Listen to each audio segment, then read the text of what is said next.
चलो। आदाब दोस्तों, मैं हूं आपके साथ अनम जाहिद और आप देख रहे हैं 24 तक न्यूज। बिहार के अंदर वोटर वेरिफिकेशन को लेकर जिस तरीके से इंडिया अलायंस और आरजेडी की तरफ से 9 जुलाई को बिहार बंद का आह्वान किया गया था, उसके बाद अब जो खबर निकल करके आ रही है ये बड़ी खबर है। एमआईएम की तरफ से अख्तरुल इमान जो बिहार के प्रदेश अध्यक्ष हैं, उन्होंने भी इंडिया अलायंस के इस फैसले का समर्थन कर दिया है। इस पर बात करने के लिए हमारे साथ ग्राउंड रिपोर्टर मोहम्मद जैफ मौजूद हैं। इनसे समझेंगे कि ये जो पूरा मामला है उसे कैसे देख रहे हैं आप जैफ। मेरी नज़र जो है वो अभी जो बड़ी खबर आई है हाँ। उस पर अभी पड़ी है। आपने जब बताया तो मैंने तुरंत ऑल इंडिया मजलिस इत्तेहादुल मुस्लिमीन के मेन आईडी पर जाकर चेक किया कि क्या ये खबर जो आ रही है क्या ये सच है। हमने सोचा था कि आज हम बात करेंगे इंडिया ब्लॉक की। इंडिया ब्लॉक ने वेरिफिकेशन वोटर वेरिफिकेशन को लेकर जिस तरीके से ऐलान किया था कि 9 जुलाई को जो है वो बिहार बंद होगा, हम उस पे बात करने आए थे। लेकिन आप अनम जी, जो आपने अभी बड़ी खबर सुनाई है कि बहुत बड़ी खबर आ रही है कि ऑल इंडिया मजलिस इत्तेहादुल मुस्लिमीन भी बिहार के अंदर 9 जुलाई को बिहार बंद करने का ऐलान कर दिया है। और सबसे बड़ी बात यह है, यहाँ पर अख्तरुल ईमान के पेज पर जो लिखा है वो मैं पढ़कर आपको सुना देता हूं। वोटबंदी नहीं, हमें चाहिए लोकतंत्र। बिहार बंद 9 जुलाई 2025। नोटबंदी की साजिश के खिलाफ उठेगी बिहार की आवाज। दरअसल कमजोर और वंचित वर्गों को मताधिकार से वंचित करने की एक सोची समझी साजिश है, हम इसे कतई बर्दाश्त नहीं करेंगे। अब आप समझिए, ये ऑल इंडिया मजलिस इत्तेहादुल मुस्लिमीन के द्वारा जो है, जो इंडिया अलायंस जो अभी थोड़े दिन पहले की बात, अगर एक दिन दो दिन पहले की बात किया जाए तो इंडिया अलायंस ने चुनाव न लड़ने का हिदायत दिया था और कहा ना लड़के मेरी मदद कर दो। वही पार्टी ऑल इंडिया मजलिस इत्तेहादुल मुस्लिमीन, मुझे लगता है यहाँ पर कोई शर्त नहीं, यहाँ पर कोई ऐसा नहीं समझौता, सीधा सीधा अख्तरुल ईमान ऑल इंडिया मजलिस इत्तेहादुल मुस्लिमीन के जो प्रदेश अध्यक्ष है उन्होंने ऐलान कर दिया कि बिहार बंद 9 जुलाई को होगा। लेकिन सबसे बड़ी बात है, यहाँ पर देखिए लिखा क्या है, सीमांचल बंद, बिहार बंद 9 जुलाई 2025। ये हो गया बड़ी खबर जो आपने बताया। अब दूसरा मैं आ जाता हूं, इंडिया ब्लॉक। कल राहुल गांधी भी बिहार में रहेंगे, पटना में।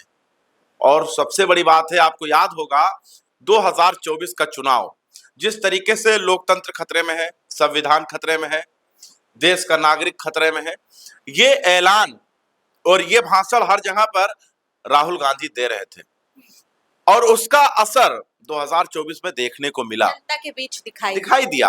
वोट में आप देख लीजिए, सीट में आप देख लीजिए, सीट में बहुत कमजोर हुई पार्टी। भारतीय जनता पार्टी कितनी कमजोर हो गई, जो बहुत मजबूत पार्टी थी उससे 24 में रोक तो नहीं सके लेकिन कमजोर कर दिया इंडिया गठबंधन ने। अब इंडिया गठबंधन ने यही 2024 का पैटर्न 2025 बिहार चुनाव में अपनाया जा रहा है। यहाँ पर क्या है, राहुल गांधी फिर वही पैतड़ा, वही तरीका, वही सिस्टम, वही 24 वाला लोकसभा वाला दाव अब बिहार चुनाव में खेल रहे हैं राहुल गांधी। और ये मौका दिया है भारतीय जनता पार्टी और चुनाव आयोग ने, ये मौका दिया है भारतीय जनता पार्टी और चुनाव आयोग ने, जो वोटर वेरिफिकेशन के जरिए जो है वंचित करने की बात करी जा रही है, वहां के शोषित वंचित समाज को वंचित करने की बात कही जा रही है।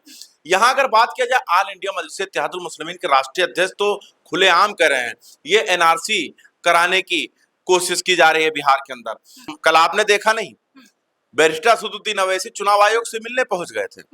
और ये जो अख्तरुल ईमान ने आज ऐलान किया है, ये कल का ही फैसला हो सकता है। अख्तरुल ईमान भी ओवैसी के साथ पहुंचे हुए थे। हाँ, पहुंचे हुए थे। कल जब असदुद्दीन अवैसी के साथ अख्तरुल ईमान रहे होंगे तो अख्तरुल ईमान में और असदुद्दीन अवैसी में कुछ बात हुई होगी बिहार बंद को लेकर। तो हो सकता है कि एआईएमआईएम के राष्ट्रीय अध्यक्ष ने कह दिया हो कि साथ ही साथ आप भी ऐलान कर दो, बिहार बंद करने का ऐलान कर दो। तो ऑल इंडिया मजलिस इत्तेहादुल मुस्लिमीन का भी ऐलान और इंडिया गठबंधन का ऐलान, ये कहीं ना कहीं भारतीय जनता पार्टी के लिए और जेडीयू के लिए ये खतरनाक और घातक साबित हो सकता है, क्योंकि ये जो लोकतंत्र बचाओ, संविधान बचाओ 2024 में मोदी जैसा एक जादूगर को इन लोगों ने बैक कर दिया, इंडिया गठबंधन के लोगों ने।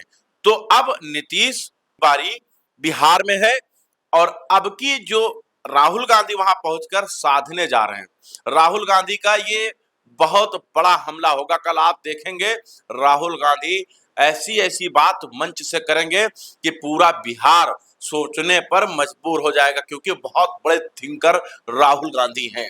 और राहुल गांधी कल बिहार को इसी प्रोग्राम से पूरी तरीके से साधेंगे और कल से बिहार का चुनावी भूमि जो है वो तैयार कर दिया जाएगा। अब आप बताइए, चुनाव को महज 2-3-4 महीने बचे हैं और 4 महीने में क्या सारे वोटरों का जो है वेरिफिकेशन हो जाएगा? नहीं हो सकता।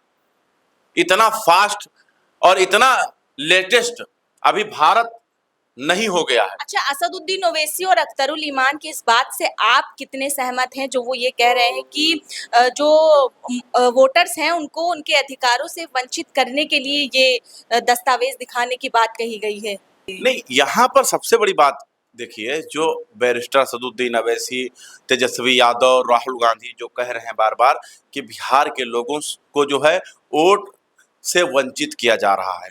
देखिए, 4 महीने महज चुनाव को बचे हैं और 4 महीने में किस तरह कौन सा फास्ट ट्रैक करेंगे। यहाँ तक मुकदमे, अगर आपके ऊपर एफआईआर हो जाए, कोई केस होता है तो उसका फैसला आते आते 2-4-10 साल लग जाता है। और आप देखिए वेरिफिकेशन 4 महीने में, कौन सा स्टाफ आप बढ़ा देंगे बिहार के अंदर और कौन सा आप ताकत झोंक देंगे कि 4 महीने में वेरिफिकेशन हो जाएगा और 5वें महीने में बिहार का चुनाव हो जाएगा? ये बड़ा सवाल है। लेकिन इस पर सवाल तो नीतीश कुमार को भी उठाने चाहिए, सवाल खड़े करने चाहिए, क्योंकि वो बिहार के सीएम हैं। नीतीश कुमार क्यों उठाएंगे? वो तो एनडीए में है ना, उनका फायदा है।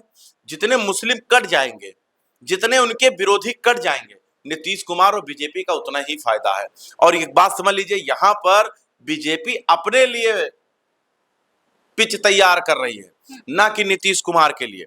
ये बीजेपी अपने लिए पिच तैयार कर रही है बिहार के अंदर।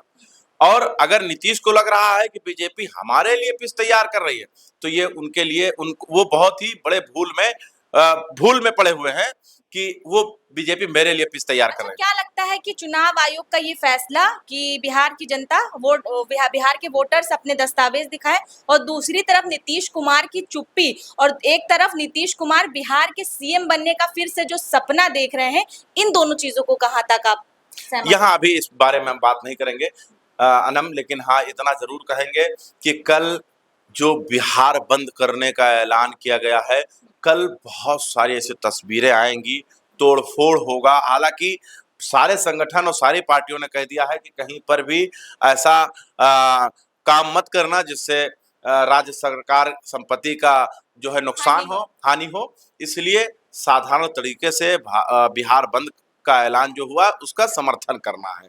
खैर, अब देखना ये होगा कि कल राहुल गांधी किस एंगल से और किस तरीके से बिहार को 2025 विधानसभा के लिए साधेंगे। ठीक है, बहुत बहुत शुक्रिया हमारे साथ बात करने के लिए। तो बिहार के मुद्दे पर हम बात कर रहे थे ग्राउंड रिपोर्टर मोहम्मद जैफ से, जो 9 जुलाई यानी कि कल बिहार बंद का ऐलान इंडिया गठबंधन की तरफ से किया गया है और उसका समर्थन एमआईएम की तरफ से भी किया गया है। आपकी क्या राय है कमेंट सेक्शन में अपनी राय जरूर दीजिएगा। बने रहें और देखते रहें 24 तक न्यूज़।